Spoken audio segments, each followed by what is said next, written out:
Pessoal, agora vamos estudar o método, tá? Os métodos da interpretação da Constituição. Já vimos em outro material os métodos, mas vamos dar uma lida, não é muita coisa, dá pra gente ler. Quanto mais a gente lê essa parte, mais a gente aprende, tá bom? Vamos lá. Métodos de interpretação da Constituição.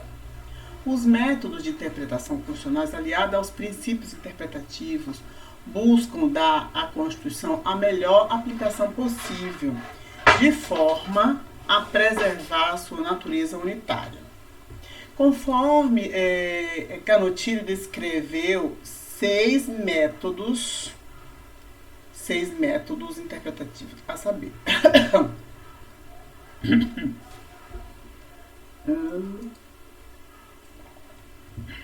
Método jurídico ou método hermenêutico clássico, tá? Então pode vir na prova com essa nomenclatura. Pode ser método jurídico ou método clássico, tá?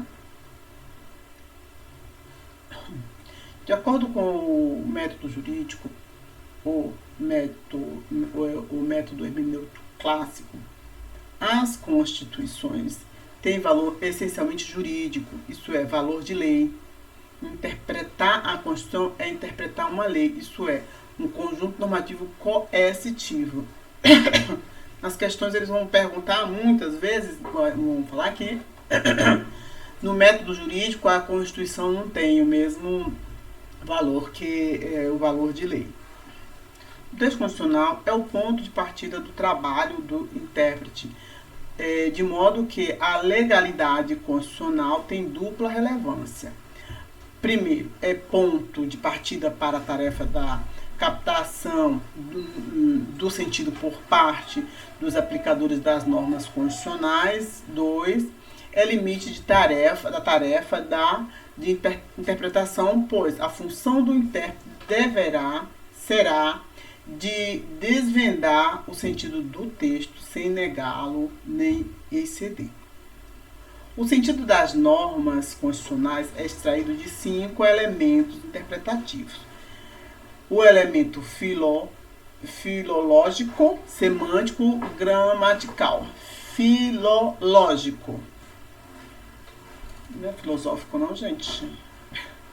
Semântico, gramatical, litoral. Atenta para o enunciado linguístico, para esclarecer o significado das palavras e o seu valor semântico. O texto constitucional não só é o ponto de partida do trabalho do hermeneuta, mas também é o seu limite.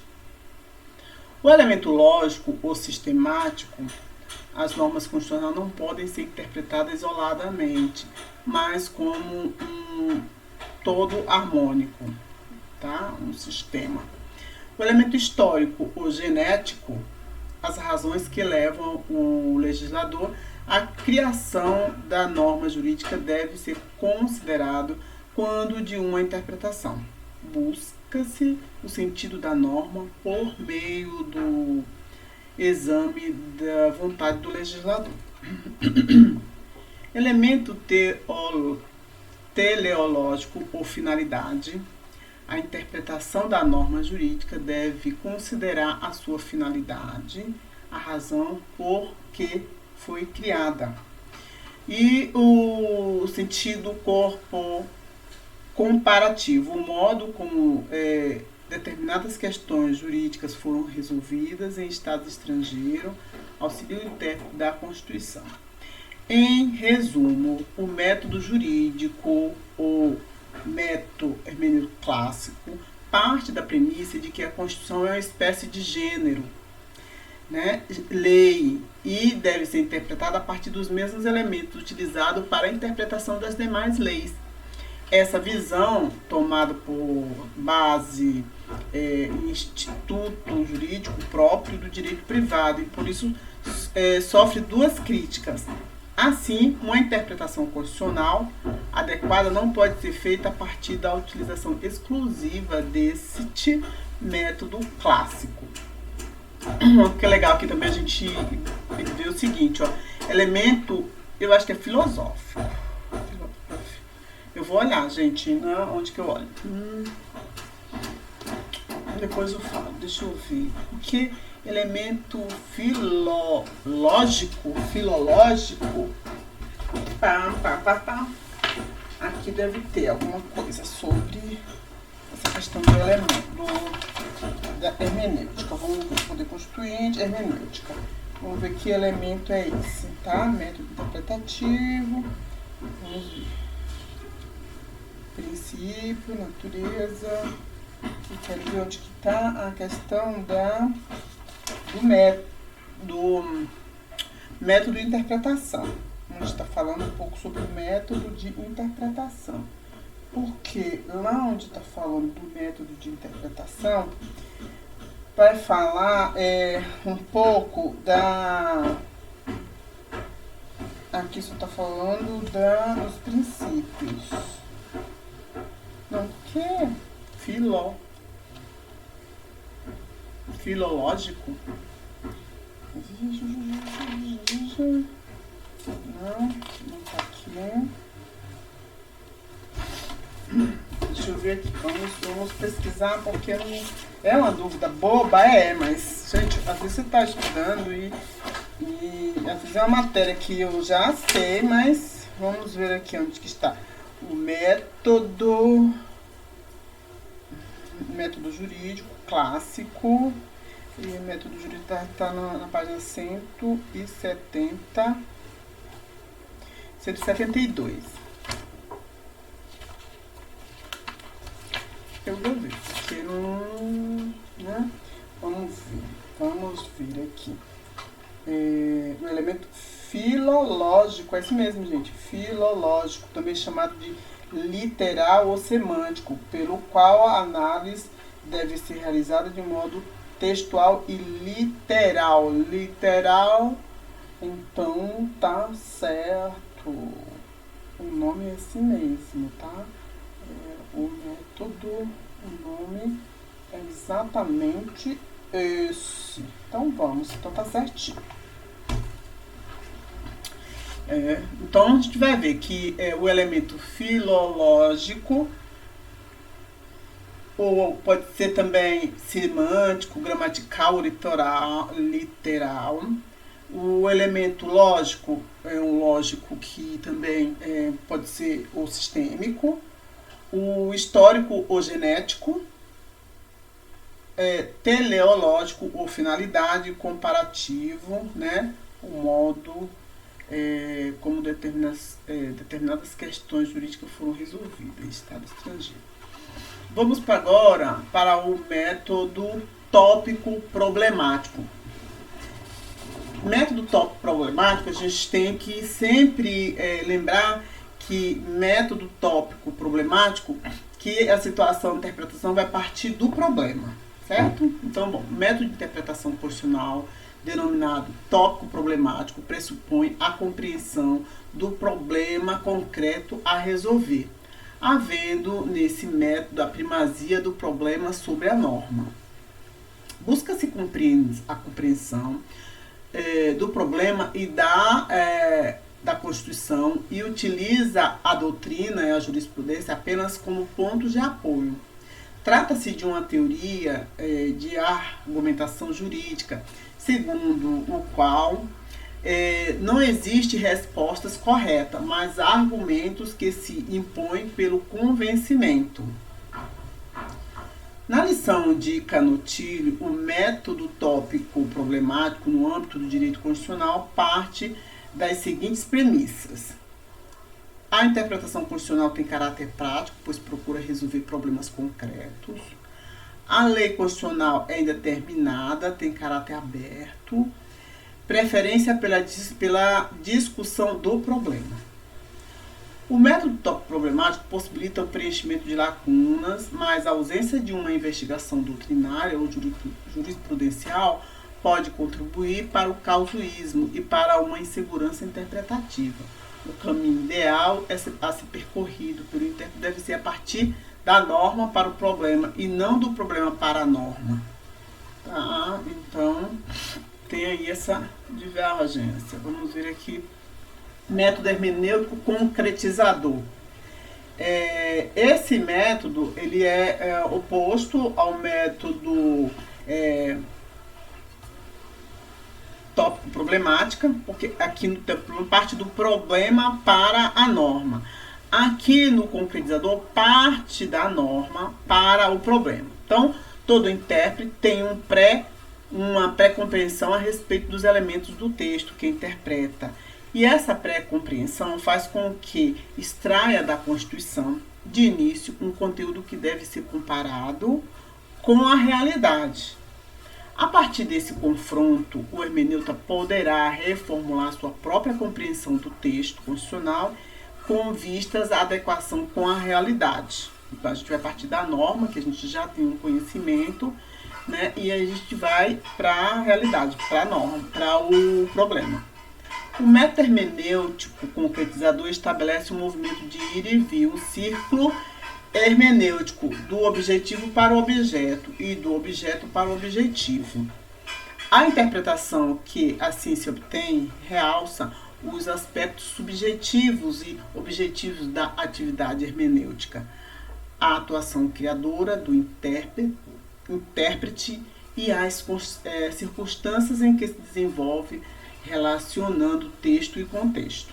Esse método reconhece que o intérprete tem um papel criador quando se propõe a interpretar a Constituição, dados os seus conceitos já firmados, pressupostos subjetivos, mas admite que o contexto pode reformular tais conceitos. O contexto pode reformular tais conceitos, pressupostos objetivos.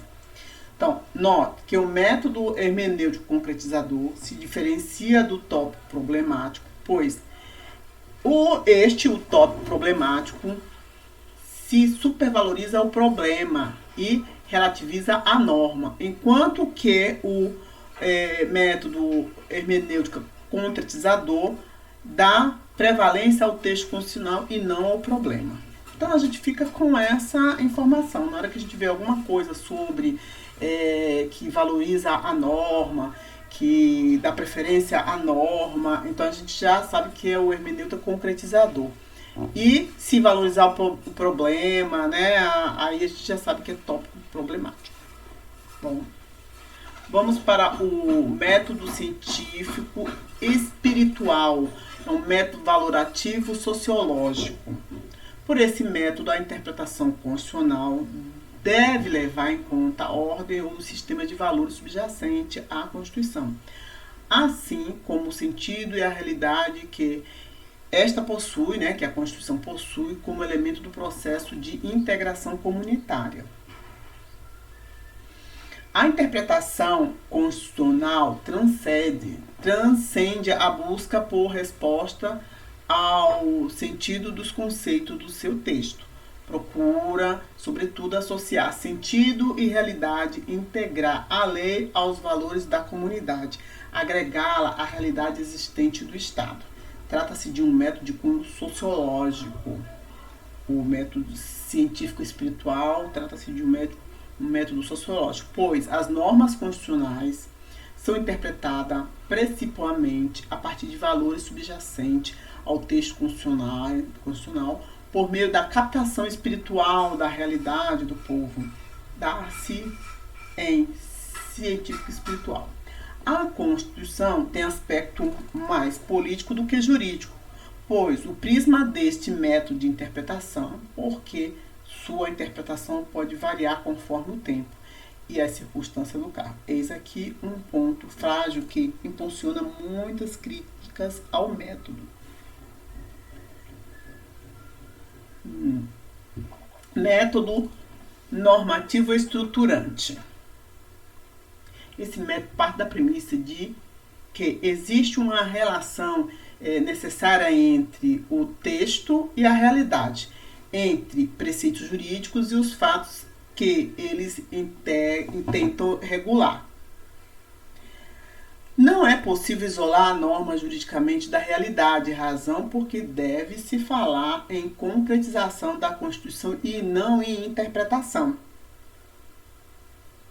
Na tarefa de concretizar ou interpretar a norma constitucional, o intérprete aplicador deve considerar tanto os elementos resultantes da interpretação do texto como os decorrentes da investigação da realidade. A norma não se confunde com o texto normativo, afirma Miller, que o texto é apenas a ponta do iceberg. O método normativo estruturante, a gente tem que lembrar disso. Mas a norma não compreende apenas o texto, mas abrange também um pedaço de realidade social, sendo esta talvez a parte mais significativa que o intérprete aplicador deve levar em conta para realizar o direito. Desde o momento da elaboração do texto até o instante de sua aplicação, a norma é determinada histórica e social. Logo, quando o jurista cogita dos elementos e situação do mundo sobre os quais recai determinada norma, não se refere a um tema metajurídico. A norma composta pela história, pela cultura e pelas demais características da sociedade no âmbito da qual se aplica. O texto normativo é uma fração da norma. A parte absorvida pela linguagem jurídica, mas não é a própria norma, pois esta agrega todos os elementos que compõem o âmbito normativo, elementos sobre os quais recai determinada norma. O texto é abstrato e geral, mas o aspecto da realidade referida pela norma constitui conjuntamente o seu sentido. Então, o processo de aplicação do direito pressupõe a utilização de dados da ciência política, da sociologia, da economia e dos outros ramos do conhecimento, inclusive os chamados elementos dogmáticos. Doutrina e jurisprudência são chamados dogmáticos. Agora, teoria dos poderes implícitos. Nos Estados Unidos da América, a partir do caso McLaughlin versus Maryland, não lembro se... Bom, vamos lá. Surge a denominada teoria dos poderes implícitos. Não lembro desse Maryland. Já ouvi falar assim. Por essa visão, quando a Constituição confere uma competência a um órgão implicitamente, também confere os poderes necessários à execução dessa competência. No Brasil, o Supremo Tribunal Federal, por vezes, que adota a teoria dos poderes implícitos, foi o que se viu no exemplo do mandado de segurança, tá, no DF, em que se reconheceu ao Tribunal de Contas a prerrogativa para aplicar medidas cautelares no desempenho de suas atribuições constitucionais, embora tal prerrogativa não esteja expressa no artigo 71 da Lei Maior. De igual modo, a de 2480, o Tribunal admitiu a competência do Tribunal de Justiça para julgar a reclamação para a preservação de sua competência e autoridade de sua decisão, não obstante falta de previsão constitucional. Então, o que eu estou conseguindo entender é que existe essa teoria dos poderes implícitos que, mesmo não estando esse poder na Constituição, então o Supremo Tribunal adotou em vários momentos esses poderes implícitos, certo? Vamos ver aqui sobre o preâmbulo, gente. O preâmbulo é o seguinte: em algumas provas eles diz que o preâmbulo tem força normativa, né? Tudo isso. Mas, na verdade, ele não tem força normativa. Não? Então, olha só. O preâmbulo é uma apresentação do texto constitucional. É um retrato de um momento, o da promulgação da Constituição, tá? Pode ser definido como um documento de intenção do diploma e consiste em uma certidão de origem que dá legitimidade ao novo texto. Trata-se de uma proclamação de princípios que indica a ruptura com o ordenamento constitucional anterior e o surgimento jurídico de um novo Estado, certo? E a questão quanto à natureza dos preâmbulos constitucionais tem suscitado enorme discussão do mundo acadêmico e na doutrina contemporânea. A doutrina constitucional pátria, em sua maior parte, tem lecionado pela natureza do preâmbulo como princípio constitucional no sentido de princípio político e não de norma jurídica. Segundo o posicionamento do Supremo, o preâmbulo constitucional não tem força normativa, motivo porque não cria direitos e nem obrigações. Tá? Para o tribunal, o preâmbulo reflete a posição ideológica do Constituinte quanto à criação da lei maior. É preciso ficar claro que, embora o preâmbulo não tenha força normativa, é dotado de relevância política e histórica e, por vezes, é utilizado na interpretação da Constituição, certo? Vamos ver aqui, ó. É do preâmbulo que se extrai a classificação da Constituição quanto à origem promulgada, o regime político, que é democrático, adotado no Brasil, os valores supremos do Estado, a liberdade, a segurança, o bem-estar, o desenvolvimento, a igualdade e a justiça. A finalidade da Constituição é assegurar o exercício dos direitos sociais e individuais, o retrato da comunidade brasileira, sociedade fraterna, pluralista e sem preconceitos, fundada na harmonia social e comprometida na ordem interna e internacional com a solução pacífica das controvérsias. E a religiosidade do povo, promulgando sob a proteção de Deus. Tudo isso serve de ponto de partida para o hermenêutica constitucional. Agora, conquanto o preâmbulo tenha valor político, não tem valor normativo, de forma que não pode ser utilizado como único parâmetro de controle de constitucionalidade, certo? O preâmbulo é utilizado na interpretação das normas constitucionais, que tem início no artigo 1º. Mas essas normas são os parâmetros de controle de constitucionalidade e não o preâmbulo, certo? É tradição no Brasil todas as constituições brasileiras adotarem preâmbulo, mas não é dispositivo de reprodução obrigatória, tá? De forma que os Estados membros em suas constituições podem não adotar o preâmbulo, bem como podem criar o seu próprio dispositivo de apresentação, sem nenhuma violação à Constituição Federal, certo? É de notar ainda que o preâmbulo não possui força normativa e, por não integrar propriamente o campo do direito, mas sim o da política, não sofre modificações. Ora, qual seria o instrumento de modificação do preâmbulo? Uma emenda? Por certo que não. Reformar o que não tem existência jurídica não é possível. Por última expressão, promulgarmos com a proteção de Deus afronta a laicidade do Estado? De acordo com o STF, não. O Brasil é um Estado laico, sem religião, é neutro, mas não é laicista, avessa à religião. Pelo contrário, né? Dessa forma, a religiosidade integra a cultura do povo brasileiro e, consequentemente, é vista no preâmbulo da Constituição Federal. Nas cédulas de real, né, que contém a expressão Deus seja louvado, em feriados religiosos, nas aulas de ensino religioso, nas escolas públicas, dentre outras situações, tá? Então, vamos lá. Tem aqui, ó, vamos lá. Não faz parte do texto constitucional, propriamente dito, logo, não contém normas constitucionais de valor jurídico autônomo.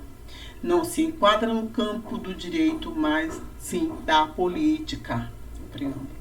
Por não ser norma constitucional, não poderá prevalecer contra texto expresso da lei constitucional e tampouco poderá ser paradigma comparativo para a declaração de inconstitucionalidade, embora seja utilizado no controle de constitucionalidade como ponto de partida de interpretação da norma constitucional. O preâmbulo não é desprezível, uma vez que deve ser observado como elemento de interpretação e integração dos diversos artigos que lhe seguem. Não é norma de reprodução obrigatória. Os Estados-membros podem não adotar o preâmbulo em suas constituições. Vamos ver essa questão. Essa questão aqui vai falar o seguinte, né? Foi uma questão de promotor, tá? Então, olha só, fala que o seguinte, é sobre o preâmbulo, né? Ó. O preâmbulo da Constituição não pode, por si, só servir de parâmetro de controle de constitucionalidade da norma. 2. A invocação de Deus no preâmbulo torna-se o Brasil um Estado confessional? Não. Então, hoje está errado. O preâmbulo traz em seu bojo os valores e os fundamentos filosóficos, ideológicos, sociais e econômicos. Dessa forma, não tem interpretação. Sim, o preço está bom. E a invocação de Deus no preâmbulo é uma norma de reprodução obrigatória? Não. Então, pronto, já. Atos das disposições transitórias, né, constitucionais transitórias. Então, tá. Então, essas normas constitucionais transitórias criadas com o próprio nome, indica que produzem efeitos por prazo determinado e integram o ato das disposições constitucionais, tá? A parte transitória reúne dois tipos de norma. Aquela criada para assegurar a transição da ordem jurídica anterior definida pela Constituição, tá? No exemplo, na Constituição de 67 e a emenda constitucional primeira, né? A 1, que faz essa transição, certo? E B, que fixa regras transitórias que serão exauridas tão logo ocorra o que nela se estabelece. Então, as normas dos ACTs, a DCT, algumas tem essa transitoriedade assim que rapidinho também elas podem ser exauridas, tá certo? Agora, diferentemente do preâmbulo, as normas que integram a DCT são dotadas de força normativa, integram a Constituição e têm o mesmo valor hierárquico das que constam na parte dogmática, né? Na parte permanente, tá bom? E aí é verdade que os dispositivos do ADCT têm a característica de exaurimento, mas nem por isso podem tirar a validade jurídica. Não obstante, tal valor normativo está limitado à concretização do que neles está previsto. Tá? Boa parte do que consta no ADCT é norma exaurida. Também há alguns dispositivos que continuam válidos, mesmo após 30 anos de sua criação por falta de regulamentação. É o caso, por exemplo, do artigo 10, que dispõe sobre a despedida arbitrária sem justa causa. Olha que interessante, né? Tema debatido na doutrina e é a possibilidade da reforma do ADCT. Podem os dispositivos do ADCT ser emendados? Sim, mas apenas os que ainda continuam vigentes, né? Evidentemente, normas já exauridas não podem ser modificadas, mas as que continuam válidas, sim. Demais, a reforma constitucional também pode criar, tá? Mais artigos, incisos, alíneas e parágrafo para a composição do ato das disposições transitórias. Tá? A Constituição, quando de sua promulgação, elencava apenas 70 artigos, tá? Da DCT. Hoje, nessa aula que a professora fez, né? Já essa é de 2021, já tem 114 artigos, tá? Por último, as normas exauridas do ADCT são utilizadas na interpretação da Constituição, pois retratam um momento histórico, uma necessidade social ou econômica. Dessa forma, ainda que não produzam mais força normativa, tem força política. Tá bom, pessoal? Então, vamos fechar esse vídeo. 30 minutos. E aí, nós podemos partir para fazer umas questões, tá bom? Porque o resumo, não, porque assim, nós vamos fazer questões. Vamos ver. Aqui tudo é resumo, ó. Aconteceu um probleminha, mas eu vejo aqui, tá? Vamos fazer questões. Vou fechar então esse vídeo, tá bom? Que a gente fez aqui, então, o estudo dos métodos, né? Os métodos de interpretação, e também vimos o preâmbulo e a DCT, né? Então, tá certo. E agora quer dar algum probleminha, né? PDF, mas não vai vigorar não, tá? Tá certo, pessoal? Então é isso. Daqui a pouco eu volto com nossas questões, tá bom? Um abraço. Compartilhe esse vídeo, tá? Deixa seu comentário se você quiser me dar alguma sugestão, tá? Obrigada. Tchau, tchau.